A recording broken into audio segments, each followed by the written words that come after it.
আজ আমরা তোমাদেরকে শেখাবো ইলেকট্রিক্যাল অ্যাপ্লায়েন্স সাবজেক্টে রাইস কুকারের কার্যপ্রণালী। এটা কয়েকটা বোর্ডে কয়েকবার আসছে বোর্ডে, একটু লক্ষ্য করো। এখানে একদম ইলেকট্রিক্যাল ডায়াগ্রাম, এটা হলো বাহ্যিক গঠনটা দেখানো হয়েছে। একটা রাইস কুকার মূলত একটা হলো স্টিলের পাত্র, জি স্যার। এর উপরে একটা স্টিলের ঢাকনা থাকে, আর এর ভিতরে একটা ইনার প্লেট থাকে, আর ইনার প্লেটের একটা স্টিম ঢাকনা থাকে, স্টিমের কি থাকে, ঢাকনা থাকে।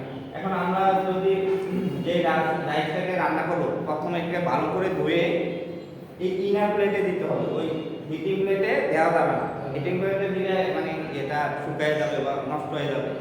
তো যেটাকে রান্না করবো প্রথমে ভালো করে দিয়ে ইনার প্লেটে দিতে হবে। সাধারণত 1:2 বা 1:3, মানে 1 ভাগ চাল 2 ভাগ পানি, অথবা 1 ভাগ চাল 3 ভাগ পানি, এই অনুপাতে দিতে হবে। আচ্ছা, দিয়ে আমার উপরে স্টিলের ঢাকনাটা দিয়ে দিতে হবে। এখন পাওয়ার সাপ্লাই দেওয়ার পর পাওয়ার সাপ্লাই দিয়ে এই যে পাওয়ার সাপ্লাই সুইচটা পাওয়ার সাপ্লাই দিয়ে সুইচটা যখন আমরা অন করব, তখন আমার এই যে কুকিং লাইটটা ইন্ডিকেটর, এই লাইটের ইন্ডিকেটরটা কি হবে, জ্বলে উঠবে এবং কুকিং প্রক্রিয়া কি হবে, শুরু হবে। তো কুকিং প্রক্রিয়া কি হবে, এই যে আমার এই পার্টটা যে হিটিং প্লেট, এই পার্টটা কি হিটিং প্লেট, এই হিটিং প্লেটের তাপটা কি হবে ইনার প্লেটকে দিবে। আর ইনার প্লেটে যে পানি আর চাল ছিল, পানি আর হলো চাল অনুপাত কত, 1:2 হতে পারে, 1:3 হতে পারে।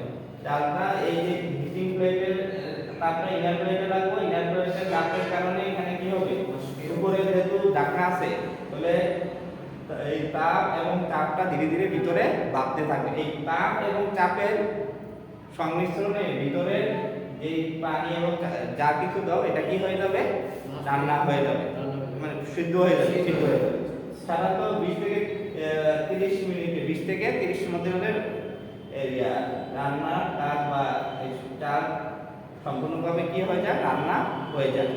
রান্না হওয়ার পর উপরে ঢাকনাটা কিছুক্ষণের জন্য খুলে দিতে হবে, যাতে এখানে যে বাষ্পটা জমা হয় সেটা বের করা যাবে। তাহলে আবার ঢাকনাটা লাগাই দিতে হবে। যখন 20 থেকে 30 মিনিটের কুকিং ইয়াটা শেষ হয়ে যাবে, তখন আমার কি অন পজিশনটা অন হয়ে যাবে। অন পজিশনে এটা হালকা তাপ দেবে, যাতে এই তুমি যে রান্না করছো এই চালটা 2 থেকে 6 ঘন্টা পর্যন্ত কি থাকে, গরম থাকে। এখন তুমি সাপ্লাই লাইনটা যদি বিচ্ছিন্ন করে দাও, তখন গরম পজিশনটা কি হয়ে যাবে, অফ হয়ে যাবে। আচ্ছা, প্রত্যেকবার রান্না করার পর এই যে ইনার প্লেট, মানে রান্নার শেষে, মানে সম্পূর্ণ রান্নার শেষে ইনার প্লেট, স্টিম প্লেট আর উপরে ঢাকনা, এগুলো কি প্রত্যেকবার রান্না করার আগে আরো ভালো করে কি করবে, রান্নার শেষে যখন সম্পূর্ণ আমার পাত্র থেকে ঢাকনা ঢেলে দেবে অন্য জায়গায়, তখন ভালো করে কি করে পরিষ্কার করে দিতে হবে। আবার কোনোটা চাল ধুয়ে রান্না করতে হবে। তাহলে এভাবেই কি করা হয়, প্রেসার কুকারের মাধ্যমে কি করা হয়, রান্নার কাজ সম্পূর্ণ করা হয়। আচ্ছা, এটা এর রিলেটেড আরেকটা প্রশ্ন আছে, এটা তো হলো প্রেসার কুকারের কার্যপ্রণালী দেখলাম। আবার আরেকটা প্রশ্ন আমরা পরবর্তী করবো, প্রেসার কুকারে কি কি ত্রুটি হয়, কি কি সমস্যা হয়, আর কিভাবে এগুলা কি করা হয়, সমাধান করা যায়। আমরা নেক্সট টপিকসে এটা বলবো। ঠিক আছে, সবাইকে ধন্যবাদ।